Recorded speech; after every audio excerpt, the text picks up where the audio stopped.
အားလုံးပဲမင်္ဂလာပါဒီဗီဒီယိုလေးကတော့မနေ့အိယာကနိုးချင်းချိန်လေးမှာ awareness ရဖို့ရယ်တနေ့ကုန်သုံးရမယ့်ခန္ဓာစိတ်ပိုင်းတွေကိုမနာမကျင်ပဲကိုလိုရလေ့ကျင့်နိုင်မှုအတွက်ပါအချိန်မရလို့လှုပ်ရှားရလုပ်ပြီးမှလေ့ကျင့်လည်းပဲရပါတယ်ဒါဆိုအဆင်ပြေတဲ့နေရာလေးမှာထိုင်ပေးပါမနက်ခင်းမှာထိုင်ရတာဆိုတော့အရင်ဆုံးအသက်ရှူတာလေးကိုအာယုံစိုက်ပြီးမှခန္ဓာကိုယ်အစိတ်ပိုင်းတွေစီသွားမယ်နော်အရင်ဆုံးအသက်ဝအောင်ရှူပေးပါ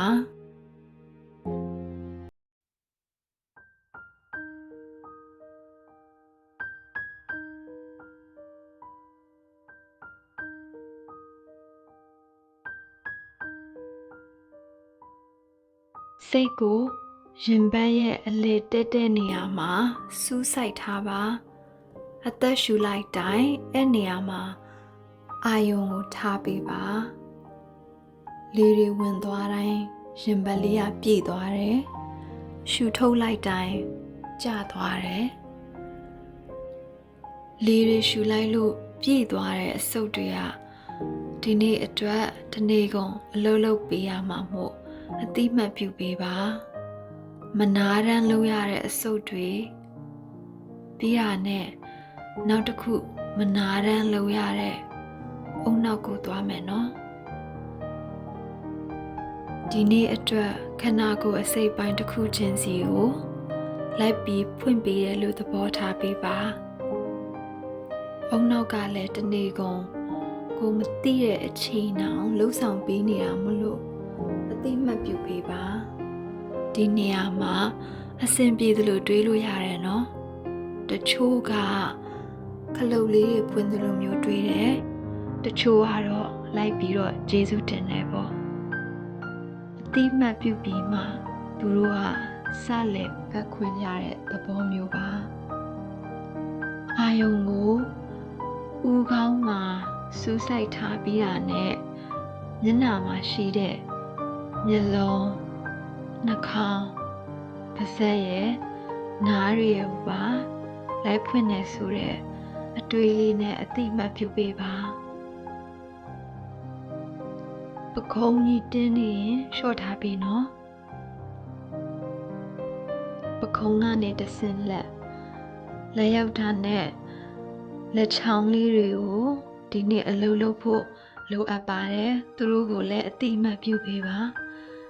တစ်ချောင်းချင်းစီစဉ်းစားရင်အသက်တစ်ချက်ချင်းရှူလိုက်ထုတ်လိုက်နဲ့အတိအမှတ်လေးပြုပေးပါ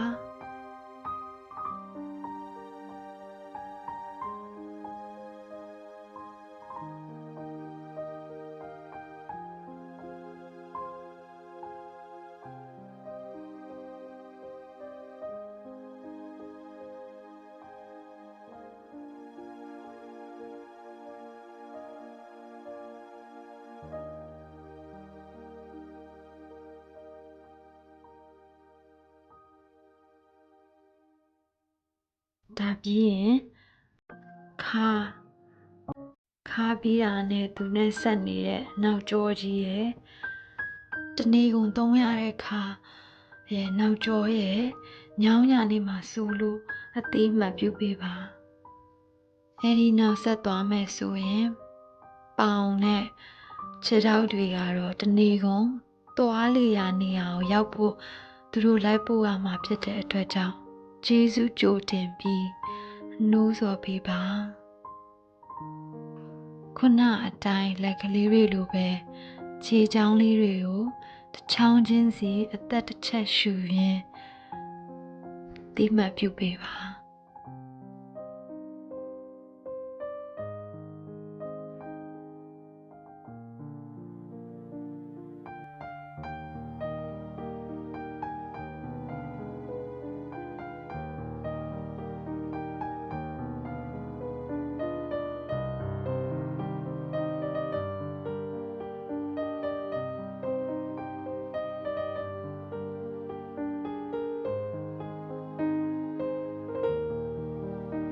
အခုဆိုခန္ဓာကိုယ်နိုးထပြီးပြီဆိုတော့အသက်ရှူတာလေးကိုပြန်သွားမယ်နော်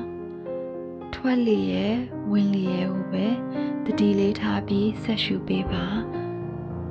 နောက်3မိနစ်လောက်ပဲနော်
တနေ့ကုန်သုံးရမယ့်ခန္ဓာကိုယ်အစိတ်ပိုင်းတွေက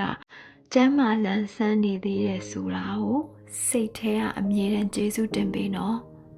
ဒီနေ့အတွက်လေသူတို့တွေအကုန်ကျန်းမာပြီးလို့ကိုလူရလှုပ်ဆောင်နိုင်မှာဖြစ်ပါတယ်မနက်စောစောအခုလိုမျိုး body awareness meditation လေးလုပ်ပြီးဒီနေ့အတွက်အကျန်းမာဆုံးသောကိုယ်ခန္ဓာကိုကျေးဇူးတင်ရင်တနေ့တာလုံးအဆင်ပြေပါစေ။